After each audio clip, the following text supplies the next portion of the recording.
All right, good morning, everyone. It's right about that time to stay out the grave, but you got to start in the cradle. So, of course, we have James Gill. Good morning. Good morning.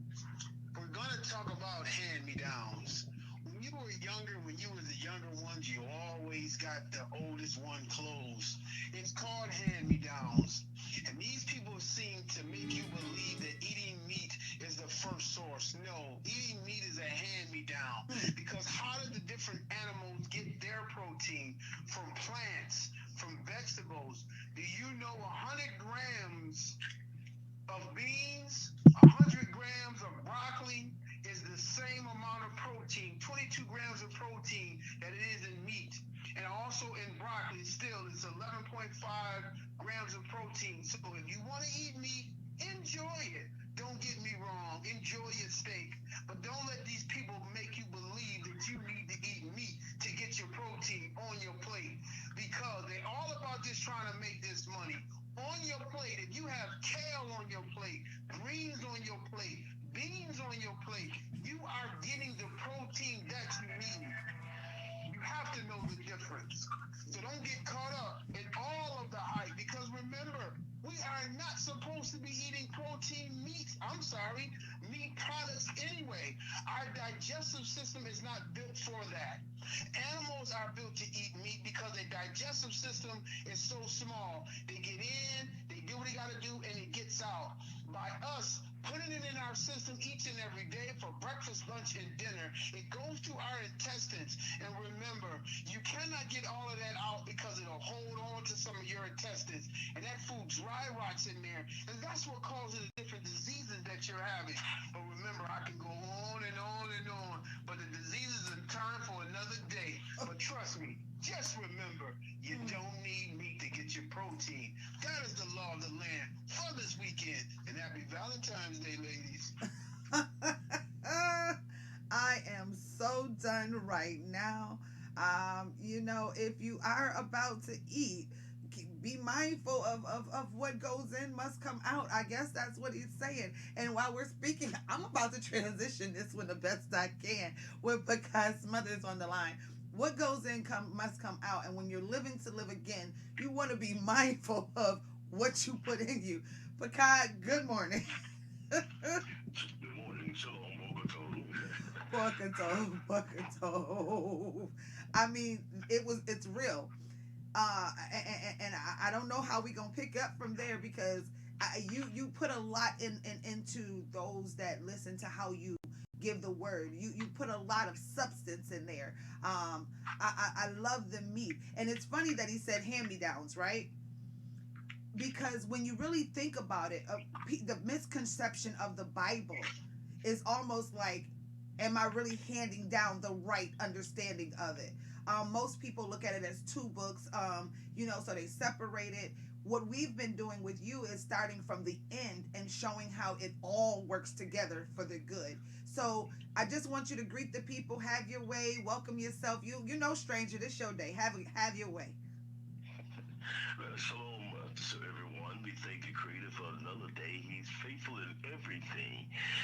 It is written, He opened up His hands and satisfied the desires of every living thing.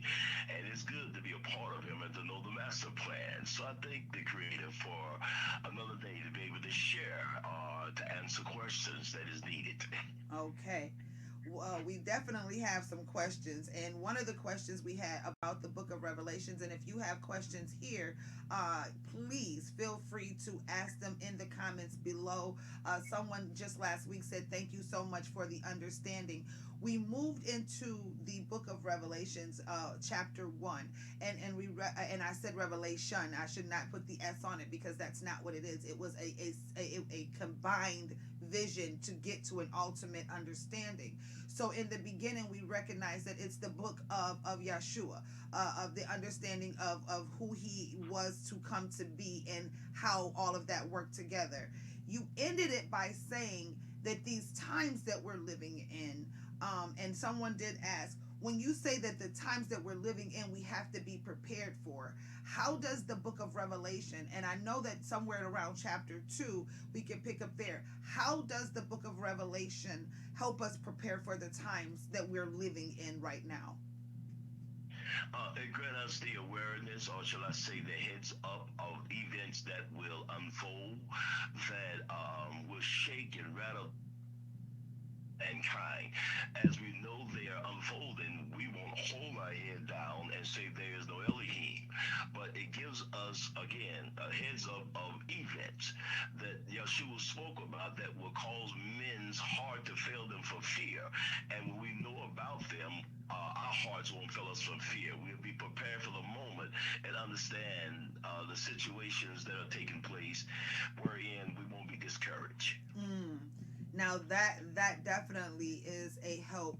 And now the next question that we did have, and it's amazing how you look at chapter 2 a little differently. And I want to pull it up over here because the question is detailed from someone who actually inboxed me, and I'm like, look, I am not the expert on that. That is not my calling, but I know a man, okay, and that's able to help. In the book of Revelation, it speaks in chapter 2, and I'm pulling up the question from my inbox, so just bear with me for 1 second, please. Um, I want to be correct when I ask, so you know how electronics are, everybody, right? When you're looking for something. Chapter 2, the churches. The churches, right? And that was the question. There are churches in chapter 2. Each one of them in my Bible have different titles. The loveless church, the persecuted church, the compromising church, the corrupt church, and it goes on and on. What exactly I think this question is asking is each one of the church's subtitles in their Bible. What does that mean in today? Do we look out for the corrupt church? Are these letters written to the compromising church? What is the significance of these churches first of all, and then why are they named such things?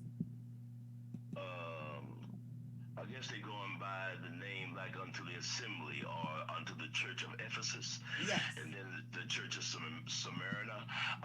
But I do know that that was a message that Yeshua was given unto the churches, the conditions that they were in. And in this day and time, we who are believing, we can find ourselves in each one of those churches as we listen to the message to them. We can find out, did we give up? We can find out, are we dealing with persecution? But in any stage that the church is in, the assembly is in, Yeshua is telling them to overcome, to endure, and to repent. So in every great house, the Apostle Show made mention there are vessels of honor and there are vessels of dishonor. But if we purge ourselves from these, we shall become a vessel of honor, suitable and meant for the master's use, prepared for every good work. So each church identify a condition that a believer is in, and Yeshua wants us to come out of it. So I think you said a key word that the churches represents the condition of the believer. So for the person who inboxed that question, I don't necessarily, if I'm understanding, before we can look at the bigger picture of the big buildings, I think we have to start with the inner self. Is that safe to say, Paqad, that when we're go ahead. Indeed, because we're the called out assembly, and as the church in all reality mean that which belongs to the Supreme One. And Yeshua said, "Upon this house I will build my church, my house, and the gates of hell shall not prevail against it." So there's certain things that are in us that we can find ourselves in as we listen to Yeshua's message to the assembly of the seven churches. Mm. Now, when you speak of the seven churches, you name the first one, which is Ephesus. And we understand that the writer of this, if I'm not mistaken, can you just tell us, so I don't want to put before anybody the wrong thing, who is the writer that is talking to the church of Ephesus? Well, it's really the Apostle John. He was the last surviving apostles out of the 12, and Yeshua is addressing, giving them a message to give unto the angel of the church of Ephesus. So it is Yeshua that is addressing the house, his house, to correct its errors or to encourage what they're going through and to tell them to maintain and to overcome. Mm-hmm, mm-hmm. And now, when we think of the church of Ephesus, it says here to the angel of the church of Ephesus. When we see the word the angel of the church, who would he be referencing exactly? Uh, the leader and the messenger of it, Mm, Yeshua made a prayer and he told the Father, he said, I pray for not these only, but for those that shall believe on me through their words. So the church is very well organized by Yeshua, mm-hmm, and he knows exactly how he wants them to be, or he wants us to be, and the way he wants us to be, and how he direct his message to us. For the word angel in the Greek means messenger. mm. So, like unto the messenger of the church of Ephesus, to the leader of it, the pastor of it, this is what I want you to write and say unto them. Oh, got it. Got it. So for those of you that are understanding, we are starting in the book of Revelation. Last week you can catch it on YouTube. The fact that we started in the first book of understanding what the revelation was and learning how we have to apply these things to the time. It's 6:41 to the top of the hour. We just began talking about the seven churches in the book of Revelation. We have Paqad Smothers on the line this morning and Living to Live Again. Also, I want to remind everybody this is brought to you by the Fifth Sabbath Fellowship, where you can experience the Sabbath. This year will be happening in Baltimore, Maryland. And that is something where others can, just get to understand, meet other Sabbath keepers, or just get a chance to understand the Sabbath. But you don't have to wait until August. We're bringing it to you every single Friday, the knowledge of the Bible, right here with Living to Live Again with Paqad Smothers. Paqad, I wanted to kind of make sure that we keep in time, that we look at some of the other churches, and I understand the question that I got a little bit better now, because we understand that we're talking about how the body of Hamashiach needs to operate, and you said that he's organized. We our daddy is organized, so he would expect us to be that way. The persecuted church, when we look at the next church in Samaria, these things first and last, who was dead and came to life. I know your works, your tribulations, your poverty, but you are rich. Someone may get lost in that translation. What does it mean? If he knows all the works and he knows the tribulations and he knows the poverty, how can you say, but you are rich? Because when you use the word but, that changes a lot. Can you explain that to us? Yes, in especially the time that we live in, a lot of people begin to associate a member of the church wealth as being totally rich by God, enriched by God. The apostle told Timothy to get away from anybody, I'm just paraphrasing, who think that when you're rich, when you gain, God is all in your life. But the church were in poverty. They were going through difficulties financially. But Yeshua was trying to tell them, well, in all reality, you're rich. They really had the gold and the silver and the wealth that would cause them to enter into the kingdom of Elohim. So he was telling them, but you're rich. Don't worry about the poverty that you're in. I'm just preaching a little. Mm-hmm. Don't be concerned about your poverty. In all reality, you're rich. You have what it takes to enter into the most rich kingdom that ever exists, which was the kingdom of Elohim. But they were going through poverty without not having everything their way. And Yeshua didn't want them to think that gain means godliness. He wanted them to be steadfast and to be able to overcome the persecution that they're going through. And they are going through it. And Yeshua will allow you to go through some things. But the goal is to be faithful even in the midst of what you're going through. Even in the midst of your poverty, be faithful and recognize that we are rich when we have the knowledge about the kingdom to come more than not having material things. Mm. Now take it up a notch.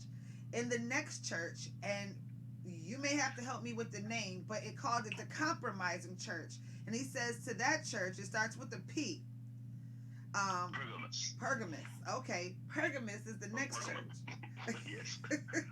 He says these things say he who has the sharp two-edged sword. I know your works and where you dwell, where Satan's thorn is. What is that two-edged sword? And are these works any differently because he's talking about the dwelling place and where Satan's thorn is? Mm. Now, the Church of Pergamos is not a mystery, not difficult to understand. But Satan's seat, literally, his authority, his power, literally, that to deceive and bring men down, did find its way into Pergamos or Pergamum. Either way, uh, it's history to it. It won't take too long to explain, but I'll briefly go through this here. Babylon is what we must overcome. Babylon is the kingdom that destroyed Jerusalem and the temple. Babylon has made the whole world drunk. Now, this is a history of it, a brief history. When Babylon literally fell and the kingdom of Cyrus took over, the Medo Persians took over, the religious clergy of Babylon, or shall I say the priests of Babylon, left Babylon literally and came to Pergamos. Mm. And when they came to Pergamos, Satan's seat was transferred from ancient Babylon literally to the town of Pergamos. So when Yeshua said, I know where Satan's seat is, he literally means, I know where the deception and the evil is that lies in Pergamos. And the believers had to deal with the false teaching and the corrupt system that Satan brought to Pergamos. So when it said, I know where Satan's seat is, it really meant that. It really meant that the religion that would confuse the whole world. Let me put it this way. The foundation of the Antichrist came to Pergamos. Mm.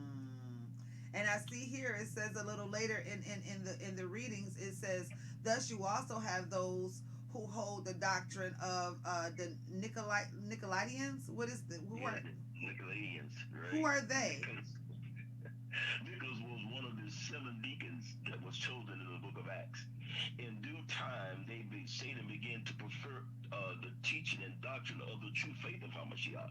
And by that time, the assembly in Pergamos was holding the doctrines, I believe, of the Nicolaitans. That's what it says, right? Yes. They were embracing the teaching. They were falling away from Hamashiach, and he wanted the church to be steadfast and not to be given into it. But by that time, the falling away began to really take place through false teaching. The Apostle Shaul spoke of it, and he said, I know, and that after my departure shall grievous wolves enter in among you, not sparing the flock.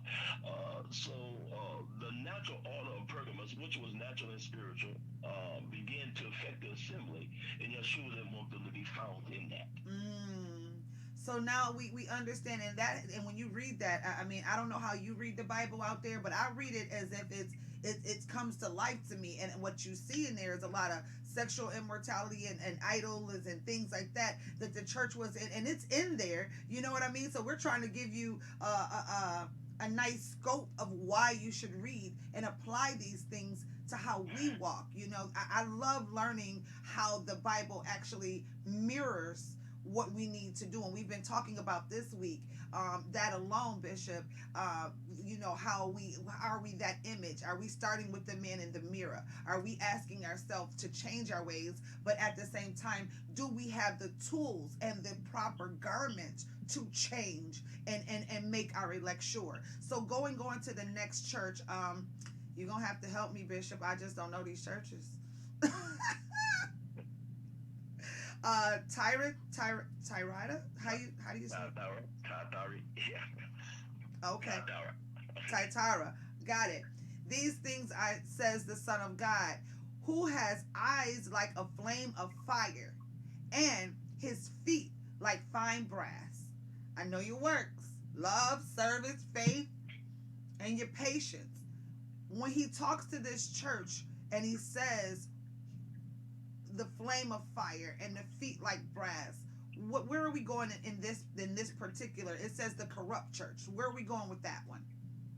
Mm. The corrupt church. Mm. It's sort of different to call Yahweh's house corrupt Come on. or negative things, but there are certain things that individuals that are in. But the revelation of Yeshua is when he revealed unto the apostle Hmm. about how he was looking, and he addressed each assembly. Now, as you were stating, whose eyes as a flame of fire, right? Yes. That's what he written, and feet as brass. Yes.